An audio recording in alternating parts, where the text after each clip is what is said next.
السلام علیکم، کیسے ہیں آپ سب؟ امید کرتی ہوں آپ سب ٹھیک ہوں گے، خیریت سے ہوں گے۔ اگر آپ کو میرا ناول اچھا لگے تو لائک شیئر سبسکرائب ضرور کیجیے گا۔ تو چلیے ریڈ کرتے ہیں۔ حسام، تم پولیس کو کال کرو۔ اس طرح کا واقعہ پیش آنا کوئی عام بات نہیں ہے۔ نہیں انکل، پولیس کو بلانے کی ضرورت نہیں ہے۔ اس طرح بچے پھنس جائیں گے۔ اور اس لٹل گرل، میرا مطلب ہے پریام نے تو اس آدمی کو جان سے مار دیا۔ ایسے میں پولیس کو انوالو کرنا غلط ہوگا۔ مصطفیٰ صاحب کی بات سنتے اس نے فوراً ہی انہیں پولیس کو انوالو کرنے سے روک دیا۔ وہ نہیں چاہتا تھا کہ وہ چھوٹی سی لڑکی کسی بھی پرابلم میں پڑے۔ جی ابو، یہ ٹھیک کہہ رہے ہیں، ایسے تو بچوں پر بھی کیس بنے گا۔ حسام بھی اس کی بات سے متفق تھا، اس لیے مصطفیٰ صاحب کو سمجھاتے ہوئے بولا، ٹھیک ہے، پھر ایمبولینس کو کال کرو اور ان خاتون کے جنازے کا بھی انتظام کرو۔ جیسے کہ یہ بچہ بتا چکا ہے کہ اس کی ماں کے علاوہ کوئی نہیں ہے، تو یہ کام ہمیں ہی کرنا چاہیے۔ مصطفیٰ صاحب کی بات سنتے حسام سر اس بات میں ہلاتا آگے کی طرف بڑھ گیا تھا تاکہ ایمبولینس کو کال کر سکے۔ بہت شکریہ بیٹا، تم نے ہماری پریام کو بچایا۔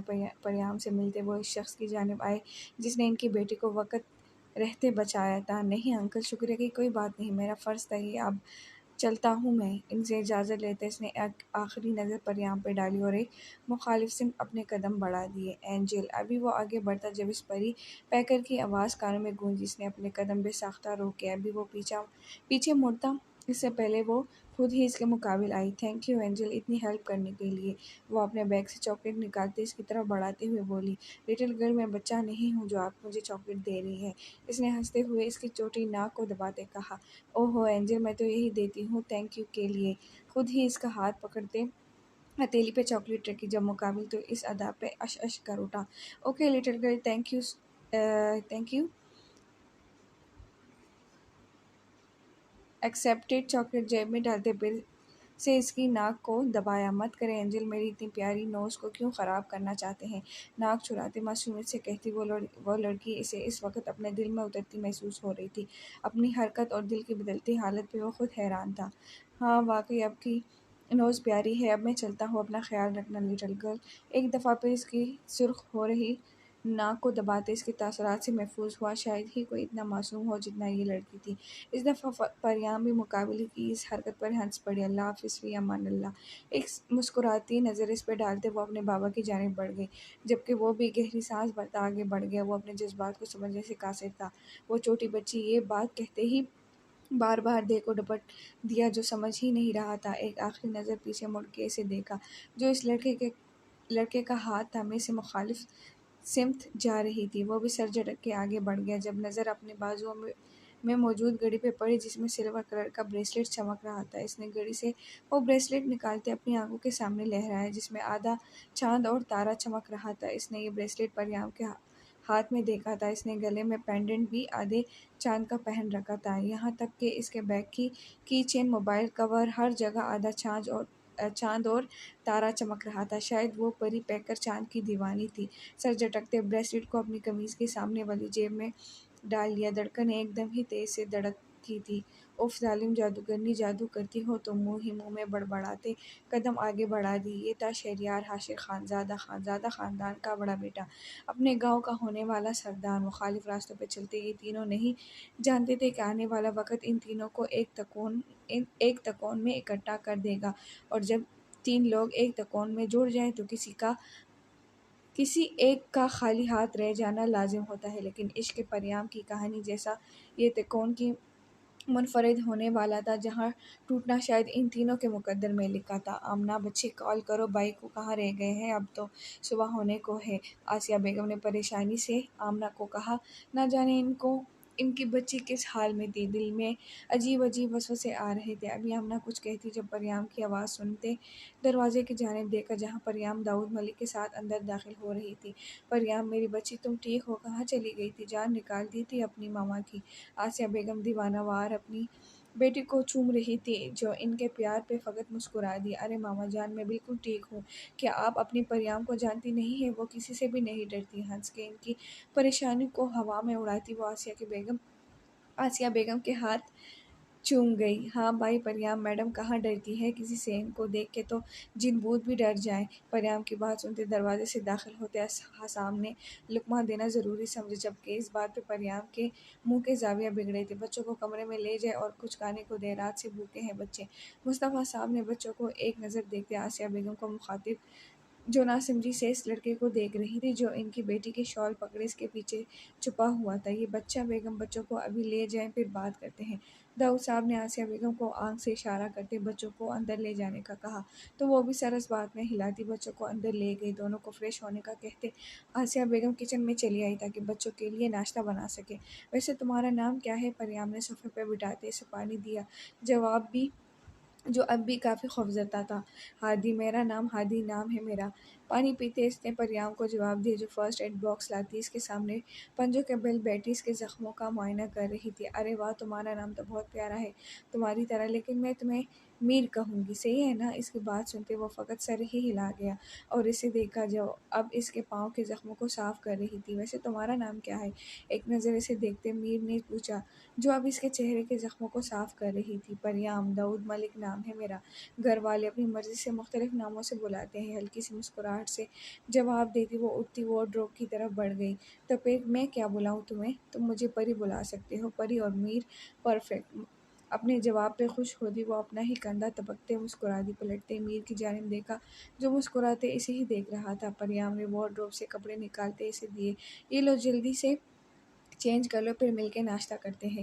آہستہ سے اس کے گال تھپتھپاتے ایک مسکراتی نظر میر پہ ڈالتی وہ کمرے سے نکل گئی، جبکہ وہ بھی اپنے گال کو ہاتھ سے چھوتے مسکرا دیا۔ یہ لڑکی واقعی پری ہے، دل ہی دل میں اسے مخاطب ہوتا وہ واش روم کی طرف بڑھ گیا۔ بچوں کو ناشتہ کرانے کے بعد آسیہ بیگم لیونگ روم میں چلی آئی جہاں سب ہی بیٹھے چائے پی رہے تھے۔ اب آپ بتائیں گے کون ہے یہ لڑکا اور کس کی میت کی بات کر رہے ہیں آپ سب؟ کہاں ملا یہ لڑکا آپ کو؟ آسیہ بیگم نے آتے ہی سوال شروع کر دیے۔ داؤد صاحب نے بھی ساری بات انہیں بتا دی جو کچھ وہاں ہوا تھا۔ یا اللہ کتنا معصوم بچہ ہے، اللہ غارت کرے ایسے ظالموں کو جو چھوٹے سے بچے کو بھی نہیں چھوڑا۔ داؤد صاحب کی بات سنتے آسیہ بیگم نے اپنی نم آنکھیں صاف کرتے کہا بس بیگم کیا کہہ سکتے ہیں اب؟ داؤد صاحب فقط گہری سانس بھر کے رہ گئے، ایسے لوگوں کا واقعی کچھ نہیں ہو سکتا تھا۔ داؤد بھائی آپ کیا کریں گے؟ میرا مطلب ہے اس لڑکے کو اپنے پاس رکھیں گے کیا؟ داؤد صاحب کی بات سنتے عصام نے اس کے بارے میں پوچھا جو بس پریام کے ساتھ ڈرا سہما بیٹھا تھا، باقیوں کو دیکھتے وہ چلانے لگ جاتا تھا۔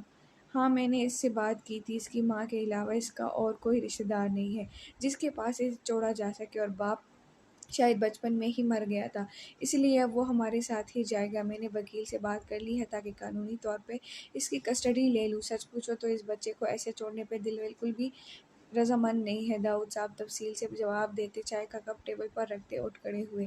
اب ہم سب کو چلنا چاہیے، ان خاتون کی تدفین کا انتظام بھی تو کرنا ہے۔ داؤد صاحب کی بات سنتے باقی مرد حضرات بھی اٹھ کھڑے ہوئے۔ بھابھی آپ میر کو لے آئیں تاکہ آخری دفعہ اپنی ماں کا چہرہ دیکھ سکے۔ داؤد ملک کی بات سنتے عصام آسیہ بیگم کو مخاطب کرتے جو اس کی بات سنتے سر ہلاتی کمرے کی جانب چل دی۔ میر کو یہاں آئے 3 دن ہو چکے تھے لیکن اب بھی وہ سب سے خوفزدہ رہتا تھا۔ داؤد صاحب میر اور پریام کے لیے اس کے گھر آئے تھے تاکہ وہ اپنا ضروری سامان لے سکے۔ کیا دیکھ رہے ہو؟ میر کو بیڈ کے ساتھ ٹیک لگائے نیچے زمین پر بیٹھے دیکھ کے پریام بھی اس کے ساتھ ہی بیٹھ گئی جو اپنی ماں کی تصویر کو سینے سے لگائے بے آواز رو رہا تھا۔ پری، ماما کیوں مجھے چھوڑ کے چلی گئی؟ میں کیسے رہوں گا ان کے بنا؟ میں بہت مس کرتا ہوں ماما کو۔ پریام کی آواز سنتے اس نے اپنی بائیں جانب دیکھا جہاں وہ نم آنکھیں لیے اسے ہی دیکھ رہی تھی۔ پتہ ہے میر، جب انسان رب کے فیصلوں پر راضی ہوتا ہے تو رب بن مانگی انسان کو نوازتا رہتا ہے۔ اللہ قرآن میں فرماتے ہیں کہ ہر مشکل کے ساتھ آسانی ہے۔ کوئی بھی مشکل، بیماری یا آزمائش ہو وہ اپنی مدت پوری کر کے جاتی ہے، اسی میں انسان کا امتحان ہوتا ہے کہ وہ اس مشکل گھڑی میں کیا کرتا ہے۔ اور یاد رکھنا، جب انسان کی آزمائش کا وقت ہوتا ہے تو تکلیف ایسے غائب ہو جاتی ہے جیسے تھی ہی نہیں، انسان کو راحت اور سکون مل جاتا ہے۔ یقین شرط ہے تم بھی صبر سے کام لو میر، آنٹی کے مرنے پر صبر کر لو، ان کے لیے دعا کیا کرو۔ یہ بھی تو دیکھو نا، اگر اللہ نے تم سے ایک رشتہ لیا ہے تو اتنے دیے بھی ہیں، بابا، ماما، 2 بھائی جو ہر وقت تمہیں خوش کرنے کے لیے تمہارے آگے پیچھے گھومتے ہیں، اور تم میری دوست میر کی پری۔ ابھی وہ بات مکمل کرتی میر پہلے ہی بول اٹھا۔ اس کی بات سنتے وہ مسکرا دی۔ ہاں بالکل، اور میں بھی، اب رونا بند کرو اور آ جاؤ، باہر چلتے ہیں، بابا ویٹ کر رہے ہوں گے، پھر ہمیں نکلنا بھی ہے گھر کے لیے۔ اس کے آنسو صاف کرتے کڑے ہوتے اسے بھی اٹھایا جو اب مسکراتے اسے دیکھ رہا تھا۔ ہاں چلو چلتے ہیں، بس یہ ماما کا کچھ سامان ہے پیک کر لیں پھر چلتے ہیں۔ ٹھیک ہے آؤ میں تمہاری ہیلپ کرتی ہوں۔ وہ دونوں ہی اٹھتے سامان پیک کرنے لگا۔ جب پریام کو سائڈ ٹیبل سے ایک ڈائری ملی۔ میر یہ دیکھو، یہ تمہاری ماما کی ڈائری ہے، میر سے کہتی وہ ڈائری اور باقی سامان بھی باہر نکالنے لگی۔ ہاں یہ ماما کی ہے، وہ اکثر لکھتی رہتی تھی۔ ابھی وہ دونوں ڈائری کھول کے دیکھتے جب داؤد صاحب کمرے میں داخل ہوئے۔ چلو بچوں اب چلیں، گھر آپ کی ماما ویٹ کر رہی ہوں گی۔ داؤد صاحب کو دیکھتے پریام نے وہ ڈائری اپنے بیگ میں رکھتے باقی سامان کا کارٹن میں رکھتے اٹھ کھڑی ہوئی۔ جی بابا چلے، ہو گیا یہ سب۔ داؤد صاحب نے آگے بڑھتے سامان اٹھایا اور باہر کی جانب چل دی۔ میر نے ایک نظر مڑ کے اس گھر کو دیکھا جہاں اس نے اپنی زندگی کے 16 سال اپنی ماں کے ساتھ گزارے تھے۔ چلے میر، پریام کی آواز سنتا وہ ساری سوچوں کو جھٹک گیا اور اس کے ہاتھ تھام کے آگے کی جانب چل دیا۔ اسے اب صبر کرنا تھا۔ ایک نظر اپنے ساتھ چلتی اس لڑکی پہ ڈالی جس نے اسے نئی زندگی دی تھی۔ ہاں اب سب ٹھیک تھا، بس اسے صبر کرنا تھا۔ ایک نئے سفر کا آغاز ہو چکا تھا۔ پریام اور میر، ہادی کے ساتھ کا میر اور پری کی دوستی کا میر ہادی سے اور میر داؤد ملک بننے کا۔ ایک خوبصورت صبح زمین زادوں پہ اتر چکی تھی۔ ہر کوئی اپنی اپنی منزل کی جانب گامزن تھا۔ گاؤں میں آج معمول سے زیادہ ہلچل تھی، ہر طرف عید کا سماں تھا۔ ہوتا بھی کیوں نہ، گاؤں کے سردار سلطان خان زادہ کا چھوٹا بیٹا آج سالوں بعد لندن سے پڑھائی مکمل کر کے واپس آ رہا تھا۔ خان زادہ حویلی میں نوکروں کی چہل پہل تھی، حویلی کو دلہن کی طرح سجایا جا رہا تھا۔ سلطان خان زادہ خود سارے انتظامات دیکھ رہے تھے۔ حاشر کوئی بھی کمی نہیں رہنی چاہیے، میرا بیٹا سالوں بعد حویلی واپس آ رہا ہے، اسے کسی چیز کی کمی محسوس نہیں ہونی چاہیے۔ سلطان خان زادہ نے اپنے سامنے کھڑے حاشر خان زادہ کو کہا جو سیاہ شلوار قمیض پہنے اپنی سیاہ چمکتی آنکھوں سے اپنے بابا سائیں کی خوشی ملاحظہ فرما رہے تھے، جن کے پاؤں بیٹے کے آنے کی خوشی میں زمین پہ نہیں ٹک رہے تھے۔ جی بابا سائیں، آپ بے فکر ہو جائیں، چھوٹے کو کسی چیز کی کمی نہیں ہوگی، وہ میرا بھی بھائی ہے، مجھے بھی آپ کی طرح عزیز ہے۔ شروع میں سنجیدہ سا جواب دیتا، آخر میں حاشر خان زادہ نے خفگی سے اپنے بابا کو دیکھا۔ ارے میرے شیر، ناراض کیوں ہوتے ہو؟ تم دونوں تو بابا کی جان ہو۔ ہنستے ہوئے سلطان خان زادہ نے اپنے بیٹے کو گلے لگایا جو بچوں کی طرح منہ پھلائے ہوئے تھا۔ سلطان خان زادہ چاہ کے بھی اپنا قہقہ روک نہ پائے۔ بابا کون آ رہا ہے آج؟ ابھی وہ کوئی جواب دے اس سے پہلے ہی ایک میٹھی اور کھنکدار آواز ان کے کانوں میں گونجی۔ انہوں نے بیک وقت مڑتے پیچھے دیکھا جہاں گلابی رنگ کا گرے دار فراک پہنے، سنہری بالوں کی چوٹی بنائے، آنکھوں میں اشتیاق لیے وہ سبز آنکھوں والی گڑیا انہی کی جانب آ رہی تھی۔ ارے نورے، بچے آؤ، آپ کے لیے نا ایک سرپرائز ہے آج۔ سلطان خان زادہ نے اسے اپنے حصار میں لیتے شفقت سے ماتھے پہ بوسہ دیا، جو سرپرائز کی بات سنتے اپنی سبز آنکھیں کھولے انہیں دیکھنے لگی۔ کیا سرپرائز ہے بابا سائیں؟ جلدی بتائیں نا۔ سلطان خان زادہ کے دونوں ہاتھوں کو تھامتے بچوں سے خوشی ان سے پوچھتی وہ انہیں ہنسنے پر مجبور کر گئی تھی۔ ارے گڑیا ادھر آؤ، میرا بچہ، آپ کے لالا آپ کو بتاتے ہیں کیا سرپرائز ہے۔ حاشر خان زادہ کی بات سنتے وہ فوراً ان کے پاس آئی جو مسکراتی نظروں سے اسے دیکھ رہی تھی۔ جی لالا بتائیں نا، کیا سرپرائز ہے؟ کون آ رہا ہے آج؟ آپ کے دائب لالا حویلی آ رہے ہیں۔ حاشر خان زادہ کی بات سنتے پہلے تو اس کی آنکھیں بے یقینی سے پھیلی، پھر وہ اتنے زور سے چلائی کہ سلطان خان زادہ اور حاشر خان زادہ کو اپنے کانوں پہ ہاتھ رکھنے پڑے۔ ارے آہستہ گڑیا، کان کے پردے پاڑنے ہیں کیا ہمارے؟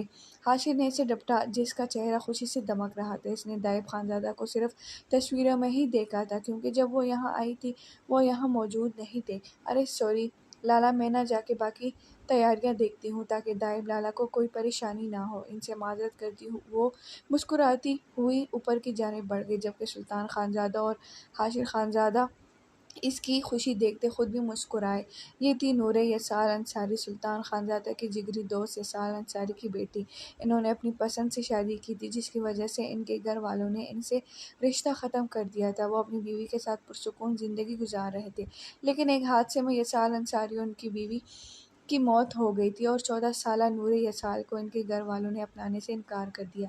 اس لیے سلطان خان زادہ اسے اپنے ساتھ اپنی حویلی لے آئے جو اب اگلے مہینے 18 سالوں کی ہونے والی تھی۔ سرخ و سفید رنگت اور سبز آنکھوں والی نورے یسار نہیں جانتی تھی کہ آج جس دائب خان زادہ کے آنے سے وہ خوش ہو رہی ہے وہی انسان پوری زندگی کے لیے اس کے رونے کی وجہ بننے والا ہے۔ صبح کا اجالا آہستہ آہستہ رات کے اندھیرے کو نگل رہا تھا۔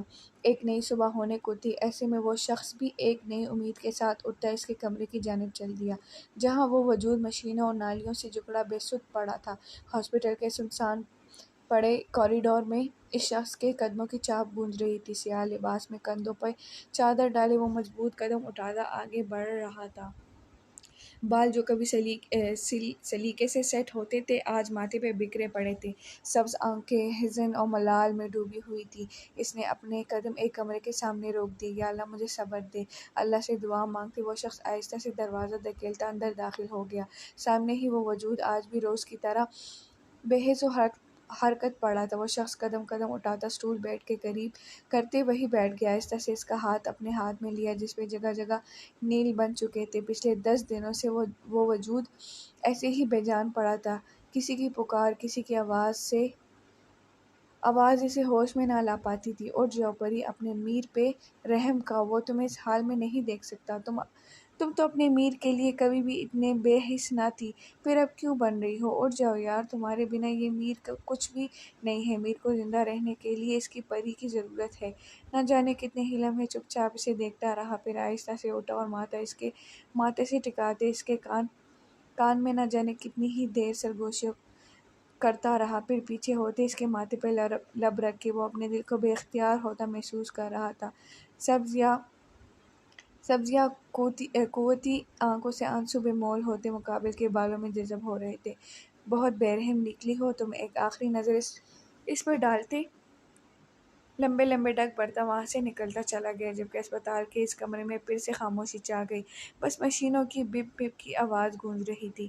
پورا دن موسم ابر آلودہ رہا تھا، لیکن شام کے سائے پھیلتے ہی کالے بادل آسمان پہ منڈلانے لگے تھے۔ دیکھتے ہی دیکھتے آسمان سے پانی کے گرتے قطروں نے ہر طرف مٹی کی سوندھی سوندھی خوشبو بکھیر دی۔ ڈرائیو کرتے دائب خانزادہ نے موسم کو دیکھتے خوف سے سر جھٹکا۔ جب سے یہاں آیا ہوں کچھ بھی ٹھیک نہیں ہو رہا، پہلے وہ بورنگ سی حویلی اور اب یہ بارش۔ منہ ہی منہ میں بڑبڑاتے دائب خانزادہ نے گاڑی کی سپیڈ تیز کر دی۔ ہارن کی آواز سنتے فوراً ہی چوکیدار نے گیٹ کھول دیا۔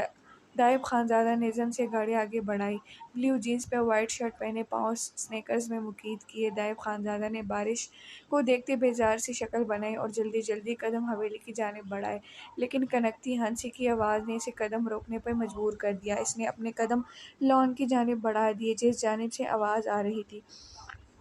وہ جو بیزاریت لیے لان کی طرف بڑھ رہا تھا، سامنے کے منظر نے اس کے حواس منجمد کر دیے تھے۔ سفید لباس، زیب تن کیے بالوں کو کھلا چھوڑے وہ پری پیکر بازو کھولے گول گول گھومتی کلکلا کے ہنس رہی تھی۔ نور یسال جو اپنی دوست کی شادی کی وجہ سے حویلی میں موجود نہیں تھی، یہی وجہ تھی کہ دائب خانزادہ اس سے مل نہیں سکا تھا۔ نور یسال آج ہی حویلی واپس آئی تھی۔ بارش کو دیکھتے اپنے بے قابو ہوتے دل کی سنتی وہ باہر لان میں آ گئی تھی۔ وہ خود میں ایسی ہی مگن تھی جب کسی نے اس کی کمر میں ہاتھ ڈالتے اپنی جانب کھینچا، جس کے باعث وہ مقابل کے سینے سے آ لگی۔ کون ہو تم؟ وہ جو ابھی سنبھلی بھی نہ تھی بھاری مردانہ آواز سنتی پوری طرح کانپ گئی۔ نظر اٹھا کے مقابل کی جانب دیکھا، وائٹ شرٹ کے اوپر بٹن کھلے ہونے کی وجہ سے کشادہ سینہ واضح تھا، جسے دیکھتے ہی نور یسال کی دھڑکنیں یکدم بڑھی۔ نظر اٹھا کے اوپر دیکھا، ہلکی ہلکی براؤن بیئرڈ سے ہوتی نظریں انابی لبوں پہ ٹھہری، سردی کی شدت سے ناک ہلکی ہلکی سرخ پڑ رہی تھی۔ نظریں مقابل کی آنکھوں پہ گئی جو پرشوق نگاہوں سے اسے ہی دیکھ رہا تھا۔ بے یقینی سے نورے کی آنکھیں پوری کھل گئی۔ دائب نے محفوظ ہوتے اس کی سبز آنکھوں میں امڑتی بے یقینی دیکھی۔ اگلے ہی پل نور یسال چیختی مقابل کی گردن میں بازو حائل کر گئی۔ اف دائب لالا، آپ کب آئے؟ میں کب سے آپ کا ویٹ کر رہی تھی۔ آپ کو پتہ ہے میں نے اتنی تیاری کی تھی آپ کے آنے کی خوشی میں، لیکن پھر میری دوست کی شادی تھی، میں آپ سے مل ہی نہیں سکی۔ میں بہت بہت خوش ہوں آپ آ گئے، اب ہم مل کے حاشر لالا کو تنگ کریں گے۔ خوشی سے پاگل ہوتے نور یسال نے ایک ہی سانس میں بولتے مقابل کو حیران کر ڈالا تھا۔ دائب خانزادہ نے ایک نظر اپنے سینے سے لگے اس نرم و گداز وجود کو دیکھا جو اس کے حواس معطل کر رہی تھی۔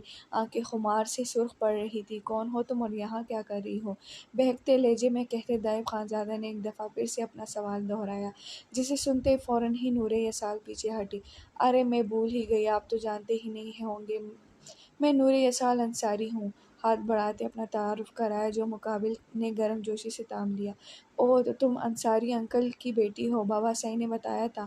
اندازہ نہیں تھا انصاری انکل کی بیٹی اتنی پیاری ہوگی۔ ویسے جب میں تم سے ملا تھا کافی چھوٹی تھی تم، لیکن اب تو کافی بڑی ہو گئی ہو اور خوبصورت بھی۔ مقابل کی تعریفی جملوں نے نور یسال کے گالوں پہ گلال بکھیر دیا۔ سٹپٹا کے نظروں کا رخ ادھر ادھر کیا۔ اوہ مائی گاڈ، تم بلش کر رہی ہو۔ دائب نے دوسرے ہاتھ سے اس کے گال کو سہلایا جس کا چہرہ پل میں سرخ ہوا تھا۔ نہیں نہیں، وہ میں تو بس سردی کی شدت سے نورے کے ہونٹ نیلے پڑ رہے تھے۔ کپکپاتے لبوں سے کچھ کہنے کی کوشش کی لیکن الفاظ نکلنے سے انکاری تھے۔